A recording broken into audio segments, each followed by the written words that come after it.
Click করুন অ্যাপের bell আইকনে আর সাবস্ক্রাইব করুন এবিপি আনন্দ।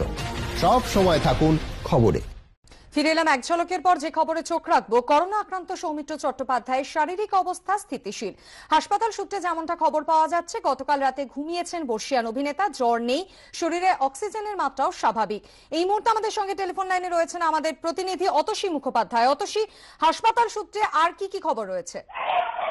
একেবারেই দেখো, যেরকমটা জানা যাচ্ছে হাসপাতাল সূত্রে, যে গতকাল রাত্রে তিনি খুবই ভালো ঘুমিয়েছেন, খাওয়া দাওয়া ভালো করেছেন। আপাতত তার কোনো রকম জ্বর নেই, কোনো অক্সিজেন স্যাচুরেশনও একেবারেই নর্মাল, এবং তার এই উন্নতিতে খুশি ডাক্তারেরা সকলে। এবং তার মেয়ে পৌলমী চট্টোপাধ্যায় যেরকমটা জানিয়েছেন যে বাবা সুস্থ আছেন, হয়তো খুব তাড়াতাড়ি ওনাকে ছেড়ে দেওয়া হবে। এই 4 সদস্যের মেডিকেল বোর্ড গঠন করা হয়েছে, এবং এই 4 সদস্যের মেডিকেল বোর্ডের তত্ত্বাবধানে আপাতত তিনি অনেকটাই সুস্থ হয়ে উঠেছেন। আমরা যেরকমটা জানি যে গত 2 দিন ধরে তার জ্বর ছিল, 5 তারিখে তার কোভিড রিপোর্ট পজিটিভ আসে, এবং বিলম্ব না করেই 6 তারিখে তাকে ভর্তি করা হয় বেলভিউ হাসপাতালে।